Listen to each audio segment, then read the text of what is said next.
At the rising of the sun and its going down, we remember them. At the blowing of the wind and in the chill of winter, we remember them.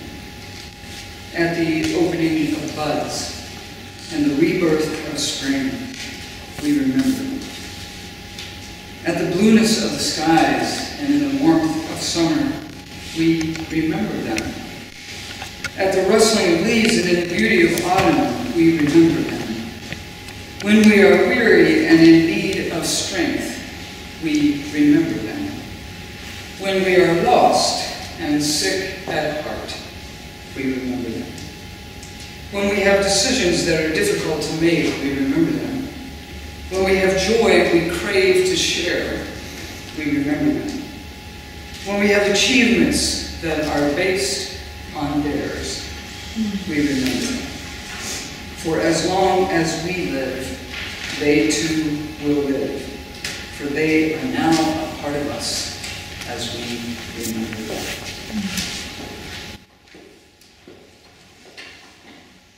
Let's sing All Dear Dead Years.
Excerpts from The Days of the Dead, Mexico's Festival of Communion with the Departed, by Rosalind Lima.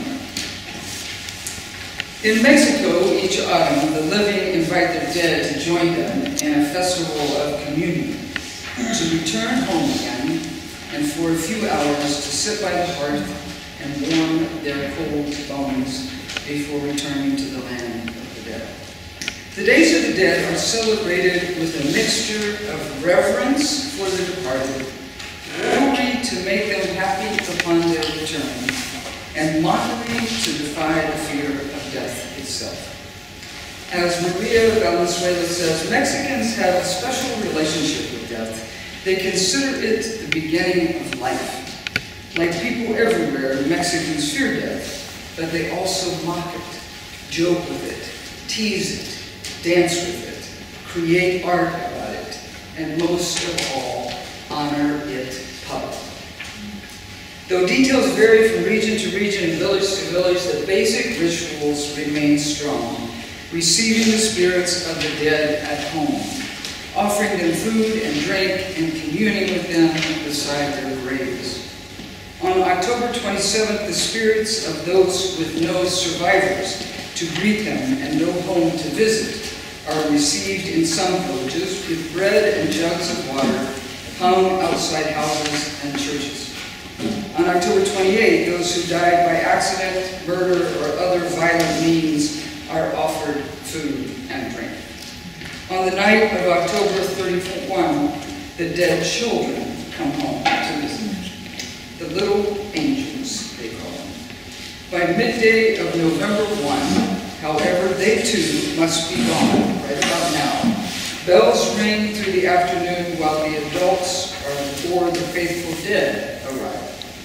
At sundown, the family moves to the graveyard for an all-night vigil of communion with the dead. Candles are lit on the gravestones, one for each lost soul. Women kneel or sit all night to pray. The men keep watch, talking and drinking. In some places, food is placed on the graves. By midnight, The cemetery is filled with candles flickering in the windy autumn night. So tonight, all over Mexico, this will happen. A family altar, an ofrenda, is set up in each home to be laden with flowers, fruit, food, and drink for the visiting dead. Each soul is represented on the altar by a candle. Sometimes a photograph of the deceased is placed there. Some favorite drink, cigarette, or snack will be set out for each visiting spirit as a reminder of home and one's lost earthly pleasures. Relatives lay paths of fresh marigold petals to help the dead find their way home. Sometimes these paths of flowers stretch from the altar inside the home to the outside gate by the street. By evening on November 2nd, the party is over. The ghosts return to the world of the dead, encouraged to leave by masked mummers whose mission it is to scare away any stubborn souls who try to linger too long. Family rituals pass from generation to generation, and the days of the dead endure.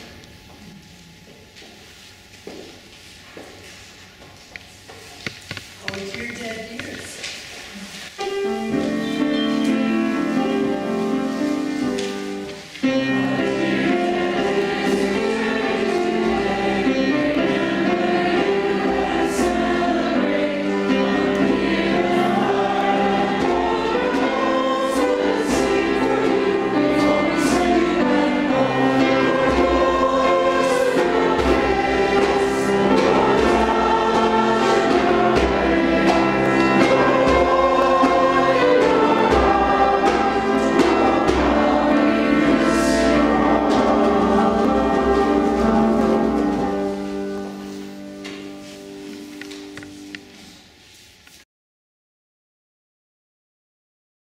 We have a tradition here to hear this story, which is the story that changed my life in terms of this ritual. And so, yeah, those who've heard it, I hope you'll hear it with fresh meaning. And those who haven't, welcome into a piece of my life and experience that completely changed my life. November 2001, Cuernavaca, Mexico.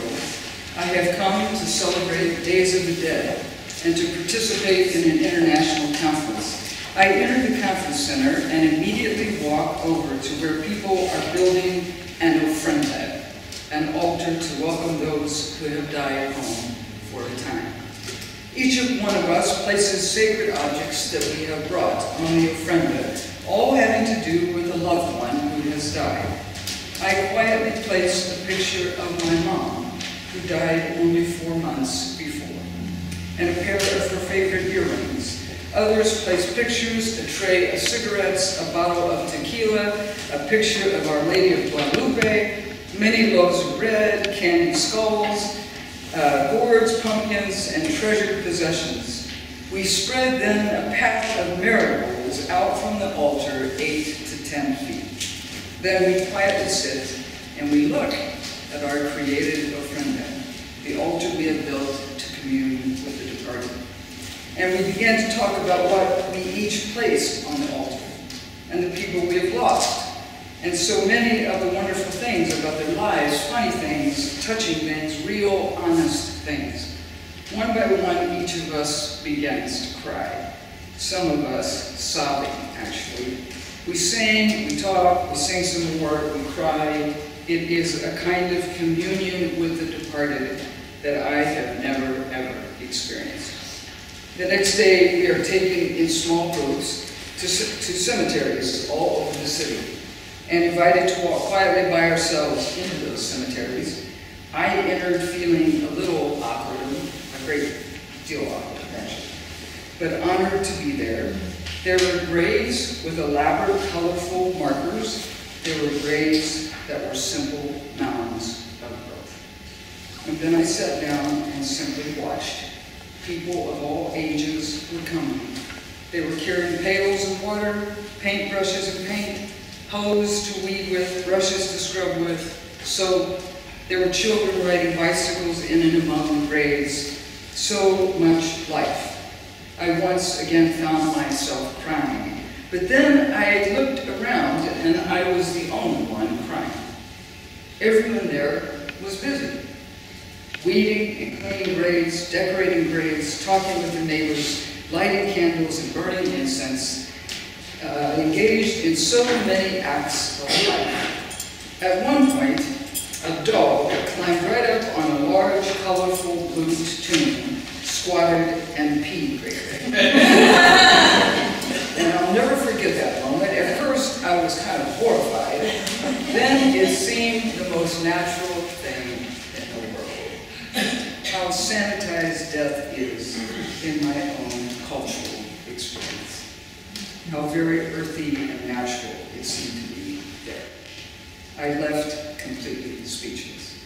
Then on Friday, a small group of us were invited to go to a village way up 2 hours away from Cuernavaca, a very rural village where you could really feel in such a stronger way, really, the centrality and importance of these days.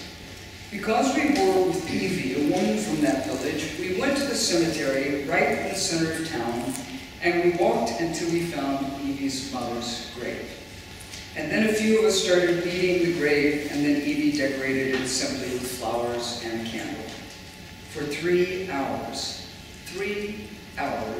there was a steady flow of families coming into the cemetery, all with huge bundles of marigolds. The men could hardly carry them. Pruning tools, food, candles, and incense, the entire village was gathering to commune with their departed. I came home from these days forever changed. I lost my mom in 2001, as I have said, when I was in Mexico, and I was in Mexico only 4 months later, experiencing this tradition of Days of the Dead. And when I came back, I began to talk with my father about it on the phone. And he listened carefully because I was coming home for Christmas. And I started talking with him, and he listened carefully to my descriptions and my feelings. And we began to plan a trip to my mother's grave as a part of my Christmas visit. As we were on our way to visit her grave on Christmas Eve day, I kept talking about what I had experienced. Dad kept listening. His heart was open. We arrived at Mom's grave. Dad put his usual flowers on her grave. We took pictures. It was neat and tidy and very tender. And then I asked him, after we had had time, if he wanted to stay while I did my Day of the Dead ritual. And he said, yes. I had a steamed lobster. My mother's favorite food was lobster. Her whole life long, a week before she died, she ate lobster. And I had a lot more flowers, and I had a bottle of Bloody Mary mix, a drink my mom loved to have with her best friend cake, and some candy, Werther's candy. So I bent down and I put the steamed lobster on my mom's grave, added flowers to what my dad had placed there, unwrapped and put Werther's candies on top of her grave, a favorite, and then I poured Bloody Mary mix all over the grave. My father and I stood there, kind of in the middle of it, actually, and taking it all in. And then my father spoke. It is so right. I wasn't sure, but it is so right. And then we giggled, and so enjoyed remembering my mom as the vital, lobster-eating, Bloody Mary drinking, flower-loving, labor-eating woman that she was. And it was so healing and so powerful. And then in 2004, I lost my beloved nephew Charles in a car accident. The August after he died, I was in New Mexico, in Abiquiu, where I had lived for 5 months on my last sabbatical. I was on a mission to get to Ghost Ranch, a few miles further north than Abiquiu, a holy place that I had spent a lot of time there, where I also walked many miles, again, during those 5 months. And on my way there, I was on a mission to take some of Charles's ashes to a very holy place that I had visited many times. And on my way there, I bought a bottle of beer, a pack of cigarettes, a traditional Hispanic carved angel, and some flowers. I was headed toward a place just beneath one of the greatest mesas in that area to spread some of Charles's ashes and to create my own little ofrenda in his honor. When I got out of the car, it seemed so strange, but I knew in an instant I should light up one of those cigarettes.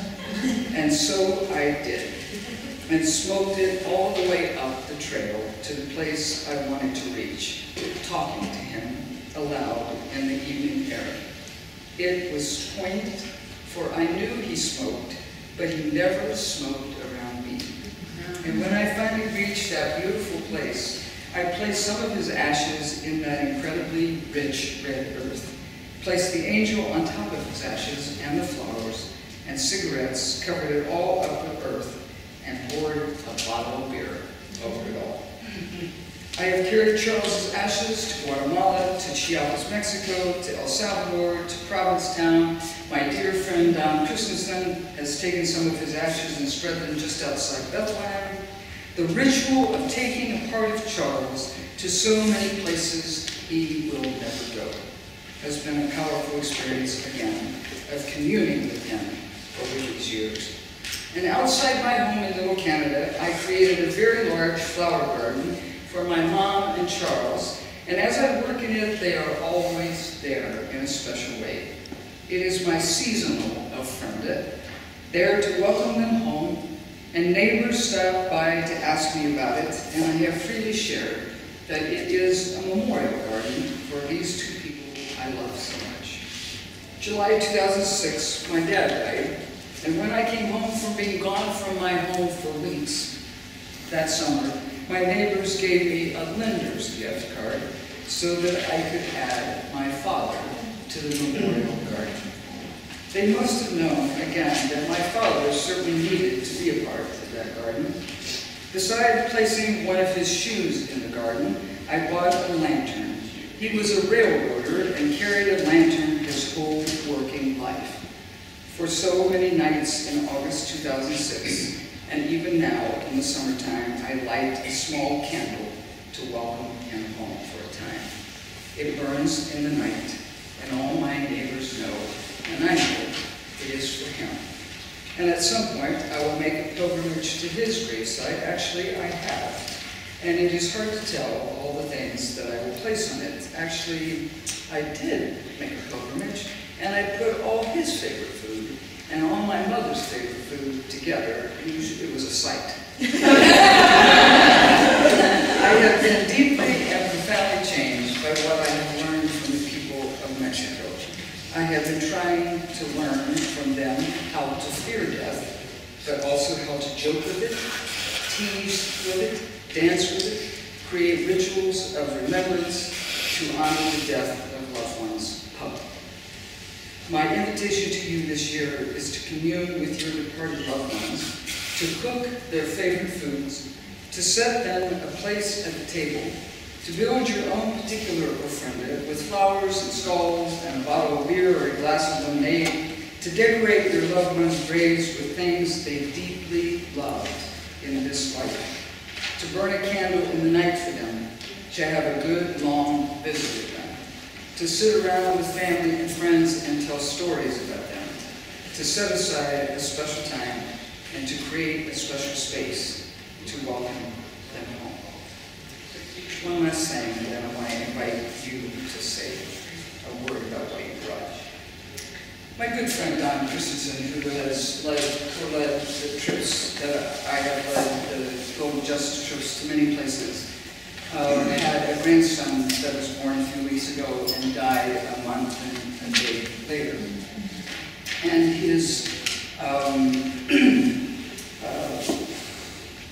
daughter-in-law, Catherine and Dan's his son, have been writing pretty consistently to share with those of us who are watching the process what's happening and their thoughts. And this just came 2 days ago from Catherine. And I thought, These two folks really know what it means to commune with the departed, and they know it so deeply that she can write these words even just days, really, after she's lost a child. Dan and I just got back from a walk down to the garden where we had Caleb's memorial 3 weeks ago. We go to this garden fairly often to visit with Caleb. We also go to the bench by the river that will one day, thanks to many of you, be dedicated to him. I like to call to Caleb's spirit when I'm in beautiful places where I thought I would take him on walks. I'd like to think of him in those places as they seem like good places for a spirit to be. But I am greedy for Caleb's presence, and I also call to him in mundane places, where when I get up in the morning, when I go to bed at night, when I drive my car or do the laundry or sit and read a book. Dan and I are learning to love for Caleb everywhere we can, and learning to relate to him as a presence in our lives, even though he is no longer with us in his beautiful baby